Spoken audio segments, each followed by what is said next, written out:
Hemos visto el manejo básico de números reales, ahora vamos a ver cómo afinar un poco su apariencia en pantalla. Por eso hablaremos de cómo formatear números. De paso veremos también cómo forzar una conversión de un tipo a otro y, aplicado a números enteros, cómo cambiar de base, cómo convertir un número, por ejemplo, de decimal a binario o hexadecimal. La primera novedad, aplicada sobre todo a números reales, es que igual que tenemos un convert.toDouble y cosas por el estilo, hay un convert.toString. Y hay un algo parecido que nos permite afinar cómo queremos que se vea un número real. En vez de poner convert.toString, lo que haremos es añadir .toString a continuación del nombre de una variable. Y entonces, entre paréntesis y entre comillas, podremos indicar ciertos formatos numéricos para indicar si queremos que se vea con más o con menos decimales.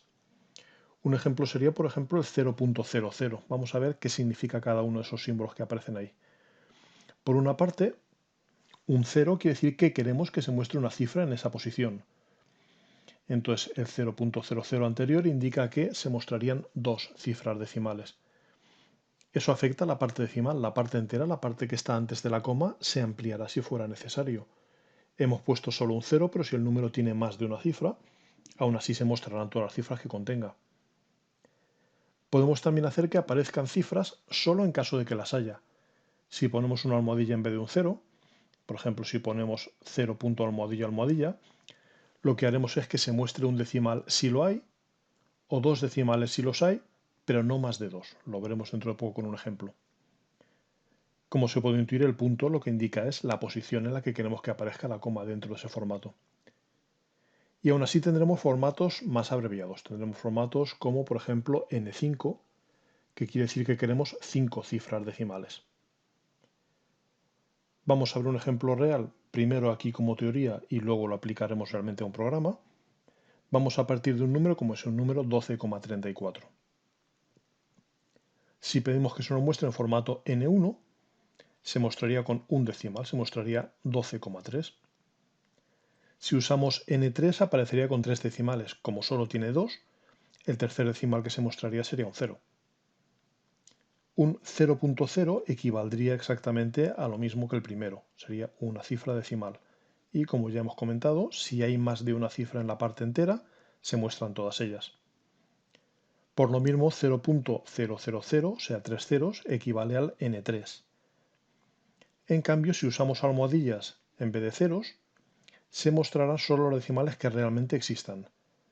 Por ejemplo, almohadilla mostraría 12,3, el primer decimal, pero si ponemos tres almohadillas, como no hay tres decimales, solo hay dos, aparecería 12,34, sin ninguna cifra a continuación. Vamos a probar primero exactamente los mismos datos que en el ejemplo, 12.34. Si lanzamos el programa, veremos lo que esperábamos, 12,3 en el caso de N1 y en el caso de 0.0, 12.340 en el caso del N3 y del punto 000, y en el caso de las dos almohadillas, perdón, en el caso de las tres almohadillas, se muestran solo los dos decimales que realmente existen. Podemos jugar a cambiar los valores, por ejemplo, podemos poner una cifra más a continuación y una cifra más al principio.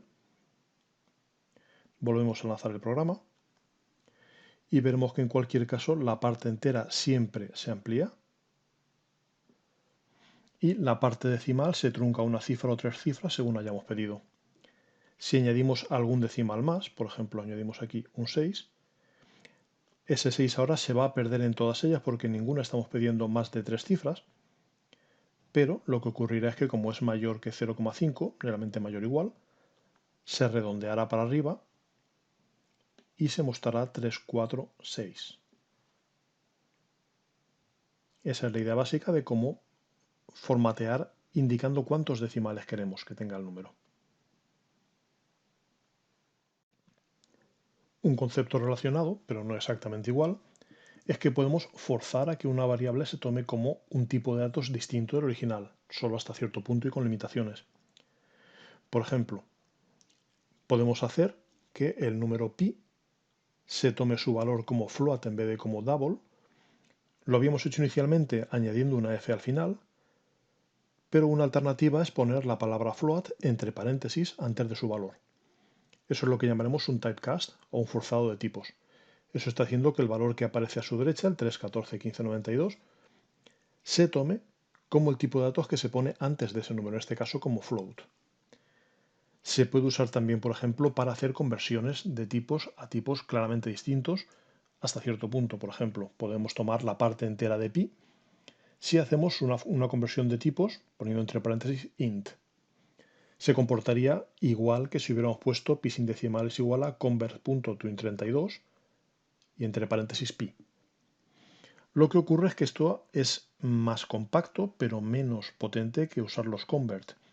La idea está en que conversiones más avanzadas, por ejemplo, cuando veamos cadenas de texto, no se podrán hacer con un forzado de tipos.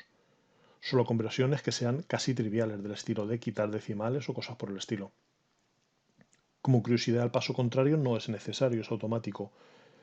Me explico, el pasar de un byte a un int o el pasar de un float a un double no necesita ningún forzado de tipos, porque el tipo que recibe el dato es mayor que el que lo envía, con lo cual hay espacio de sobra. ¿Vale? Solo será necesario forzar tipos o bien hacer un convert cuando el dato que se recibe vaya a parar a una variable de menor tamaño que el original. ¿Vale? Insisto, y no en casos complicados, no en casos de cadena de texto que veremos más adelante. Para verlo en un ejemplo real podemos ampliar el programa de antes y decir que nos muestre por una parte el valor de n, por otra parte el valor de n convertido a un dato de simple precisión, a un float. Vamos a poner más cifras para que no sean solo 7, que se vea claramente que vamos a perder precisión. Vamos a hacer lo mismo, pero con un typecast. En vez de hacer un convert, ponemos quiero que me des el valor tomado como float de n. Y vamos a hacer lo mismo, vamos a repetir estas dos líneas, pero haciéndolo a entero.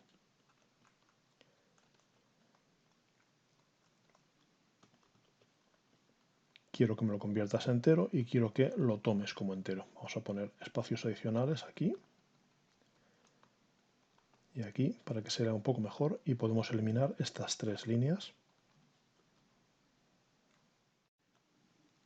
Si lanzamos el programa, veremos que tanto el convert como el cast se van a comportar igual. Primero se nos muestra el número con toda su precisión. Luego, al convertir a float de cualquiera de las dos formas, obtenemos solo 7 cifras. Y al convertir a entero se pierden todos los decimales, cualquiera de las dos formas. Entonces usaremos el cast como forma más compacta cuando sean conversiones muy sencillas, muy evidentes. Y para terminar vamos a ver que las órdenes convert también se pueden usar con ciertos formatos especiales para cambiar la base numérica de un cierto número.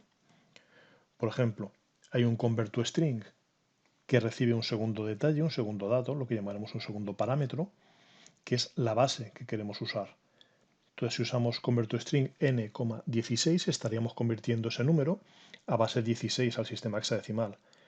Y si usamos convert to string n,2, lo estaríamos convirtiendo al sistema binario. En el caso del hexadecimal existe una forma todavía más compacta, que es parecido a lo que hemos hecho con los números reales, sería añadir .toString y un código de formato específico que es la X, o bien mayúscula o bien minúscula, según si queremos que ese número hexadecimal se vea en mayúsculas o en minúsculas.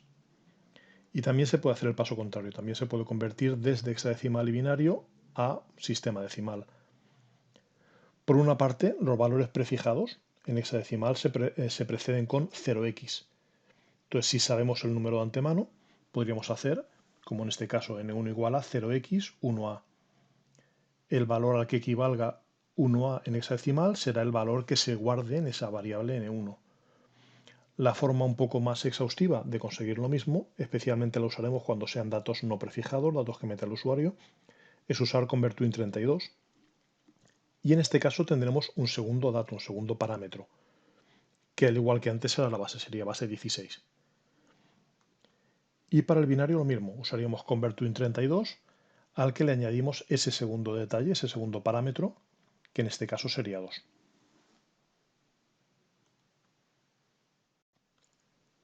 Como ejemplo real, este programa Prepara un dato prefijado, el dato 300, y para mostrarlo en binario usa convert_to_string con el segundo parámetro, el segundo detalle, número 2.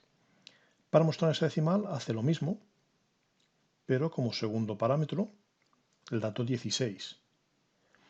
Y luego hacemos lo contrario, pedimos un dato al usuario y con convert_to_int32, al que le indicamos un segundo detalle, que es un 2 o un 16, vamos a conseguir ese dato binario convertirlo a decimal desde base 2 o un hexadecimal convertirlo desde base 16. Lanzamos el programa. Entonces nos dice que esas dos son las equivalencias del número 300. En binario es esa secuencia de ceros y unos, y en hexadecimales 1, 2C. Y para probar, pues podemos poner, por ejemplo, un número que sea 1011, 1101, que nos dice que es el 189. Y como dato hexadecimal podemos poner, por ejemplo, FE0, que nos dice que es el 4064. Pues esa sería la forma de convertir de una base a otra, tanto desde decimal como hacia sistema decimal. Como ejercicios propuestos vamos a hacer dos. Por una parte, uno de lo que es el formato numérico, de mostrar más o menos decimales, que puede ser, aprovechando lo último que hicimos, pues pedir al usuario el radio de un círculo y mostrar la superficie de ese círculo, pero solo con dos decimales. Y otro de cambiar de bases, que podría ser ir pidiendo al usuario un número y otro número y otro número hasta que introduzca el número 0, y para cada dato que introduzca se le contesta diciéndole cómo queda ese número tanto en hexadecimal como en binario.